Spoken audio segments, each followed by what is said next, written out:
AB Nagar ఏరియాలో ఎవరైనా apartment flat చూస్తుంటే ఈ వీడియోని ఖచ్చితంగా చెక్ చేయండి.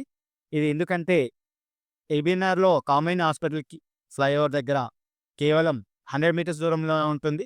LB Nagar to Uppal inner ring రోడ్‌కి కేవలం 100 మీటర్స్ దూరంలో కేవలం వాకబుల్ డిస్టెన్స్‌లో ఉంటుంది. బిల్డింగ్‌కి, ఫ్లైఓవర్‌కి కేవలం ఒక బిల్డింగ్ మాత్రమే అడ్డుంటుంది. స్కూల్సు, కాలేజెస్, హాస్పిటల్స్ అన్నీ మన చుట్టూనే ఉంటాయి. కేవలం వాకబుల్ డిస్టెన్స్‌లో ప్రతి స్కూల్‌కి, కాలేజ్‌కి, హాస్పిటల్‌కి చేరుకోవచ్చు. మీరు చూస్తున్నది అపార్ట్మెంట్ టోటల్ G+5లో కన్‌స్ట్రక్షన్ చేశారు. ఈస్ట్ అండ్ వెస్ట్ ఫేసింగ్‌లో మనకు కన్‌స్ట్రక్షన్ చేశారు. ఈస్ట్ ఫేసింగ్ మనకు 1650 ఎస్ఎఫ్టీ ఉంటుంది. అండ్ వెస్ట్ ఫేసింగ్ 1800 ఎస్ఎఫ్టీ ఉంటుంది. మీరు చూస్తున్నది ఈస్ట్ ఫేసింగ్ అపార్ట్మెంట్ ఫ్లాట్ ఇది. 1650 ఎస్ఎఫ్టీ ఉంటుంది. 3 బీహెచ్‌కే అపార్ట్మెంట్ ఫ్లాట్ ఇది. ప్రతి రూమ్‌కి అటాచ్డ్ బాత్రూమ్ ఉంటుంది. ఫాల్ సీలింగ్ ఉంటుంది. ప్రతి రూమ్ చాలా స్పేషియస్‌గా ఉంటుంది. ఓపెన్ కిచెన్ ఉంటుంది. మెయిన్‌గా సెపరేట్ పూజా రూమ్ ఉంటుంది. 3 బాల్కనీస్ ఉంటాయి మోస్ట్‌లీ మనకు. 3 బాల్కనీస్ ఉంటాయి మనకు. ఒకటి హాల్‌కుంటుంది. ఒకటి కిచెన్ దగ్గర ఒక సెపరేట్ బాల్కనీ ఉంటుంది. అండ్ చిల్డ్రన్స్ బెడ్‌రూమ్ దగ్గర కూడా సెపరేట్ బాల్కనీ ఉంటుంది. ఒక అపార్ట్మెంట్ ఫ్లాట్‌కి 3 బాల్కనీస్ ఉండడం చాలా రేరు. మనకు 3 బాల్కనీస్ ఉండడం చాలా అండ్ వెంటిలేషన్ కూడా చాలా మంచిగా ఉంటుంది.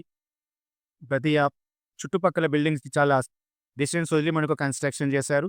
గ్రౌండ్ ఫ్లోర్ మొత్తం కార్ పార్కింగ్ ఉంటుంది. అండ్ వాచ్‌మెన్‌కి సెపరేట్ రూమ్ ఉంటుంది. బెడ్‌రూమ్ సైజ్ చూసుకుంటే చాలా విశాలంగా ఉంటాయి.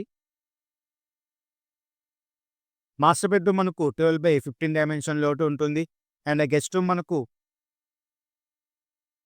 13.8/11.5 ఉంటుంది. అండ్ చిల్డ్రన్స్ బెడ్‌రూమ్ 12/12.5 ఉంటుంది. చాలా స్పేషియస్‌గా మనకు ప్రతి బెడ్‌రూమ్ చాలా స్పేషియస్‌గా ఉంటుంది. ఎవరికైనా ఎల్బీనగర్‌లో రోడ్డుకి దగ్గరగా అండ్ మెట్రోకి దగ్గరగా వాకబుల్ డిస్టెన్స్‌లో అపార్ట్మెంట్ ఫ్లాట్ కోసం చూస్తుంటే ఈస్ట్ అండ్ వెస్ట్ అవైలబుల్‌గా ఉన్నాయి మనకు. ఎల్బీనగర్ మెట్రో స్టేషన్‌కి అండ్ నాగోల్ మెట్రో స్టేషన్‌కి కేవలం 1-2 కిలోమీటర్స్ దూరంలో మాకు ఈ అపార్ట్మెంట్ ఫ్లాట్ ఉంటుంది. ఎవరైనా ఎల్బీనగర్ ఏరియాలో అపార్ట్మెంట్ ఫ్లాట్ కోసం చెక్ చేస్తుంటే ఈ వీడియోని చెక్ చేయండి. అండ్ ప్రాపర్టీ నచ్చితే లైక్ చేయండి. అండ్ మీ యొక్క ప్రాపర్టీ రిక్వైర్మెంట్‌ని కామెంట్ రూపంలో తెలియచేయండి. మీ యొక్క ప్రాపర్టీని సేల్ చేయాలనుకుంటే పైన కనిపిస్తున్న నంబర్‌కి మీ యొక్క ప్రాపర్టీ డీటెయిల్స్‌ని వాట్సాప్ రూపంలో ఫార్వర్డ్ చేయండి. ప్రాపర్టీ